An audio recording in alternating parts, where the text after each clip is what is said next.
Star Wars Episode 8: The Last Jedi has introduced a number of new Force powers that have pretty much divided the saga's entire fan base. But for every Force projection, or bridge between two minds, it's perhaps Yoda's returning Force Ghost and his seemingly physics-shattering abilities that has caused the most controversy. So it begs the question, what exactly is going on here? Does Yoda's Milky Blue apparition break already established canon? Well, let's find out. What's up guys, I'm Ned Alliance, filling in for my good friend Noel because he's feeling a little under the weather. I think he caught a cold because he was probably making out with too many ladies.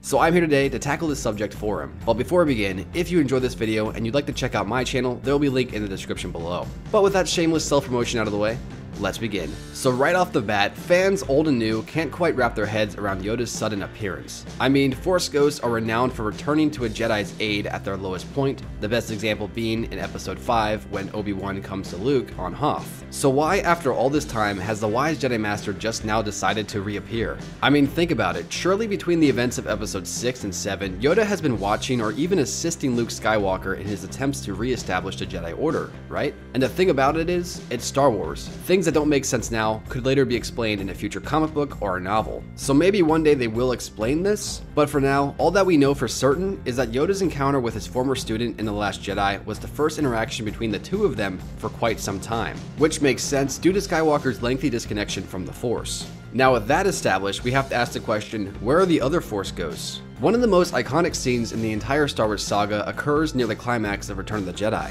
where Luke Skywalker acknowledges the Force Ghosts of Obi-Wan Kenobi, Yoda, and Anakin Skywalker. Not only does it visualize the latter's return to the light side of the Force, but the star-studded lineup just goes to show that multiple Force Ghosts can appear at once. So why is Yoda the only one to reconnect with Luke Skywalker on the temple island of ahch-to? Sure, a discussion between two former Grandmasters over the history of the Jedi Order seems rather fitting, but you could argue that Obi-Wan was more of a mentor to Luke than Yoda ever was. Perhaps Kenobi's guidance during The Last Jedi would have made more sense, but I get the fact that Yoda is a puppet and therefore he's much easier to lug around and film scenes with, and the fact that Luke Skywalker knows Alec Guinness as Obi-Wan, but I personally would have been 100% okay if they would have brought in Ewan McGregor, because although the prequel Obi-Wan isn't the Obi-Wan that Luke knows, in my eyes and the majority of most Star Wars fans, Ewan McGregor is Obi-Wan Kenobi. Now with all that out of the way, we ask the question, how do Force Ghosts interact with the material world? One of the best examples of this, in The Empire Strikes Back, when Obi-Wan Kenobi forewarned Luke Skywalker that he would have to face Darth Vader alone,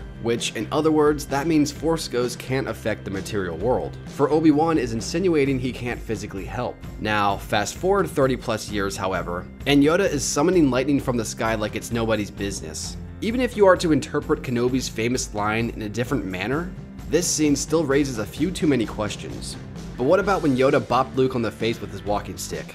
Well, that actually kind of makes sense. I mean, it's not like we haven't already seen deceased Jedi Masters take the weight off their feet by chilling on some rocks, especially those belonging to Dagobah. So there are some arguments for and against Yoda's Force Ghost, and whether or not it goes against already established canon. And to be honest, it all depends on your own interpretation of the uncharted science that is the Force Ghost. So let us know what you thought about the little green guy's reappearance in The Last Jedi by leaving a comment below. If you learned something new from today's video, be sure to leave a like. If you'd like to check out the Ned Alliance channel, there'll be a link in the description below. And for weekly content on all things Star Wars Episode 8, make sure to smack that subscribe button and notification bell to keep it locked here to the Cankerzons.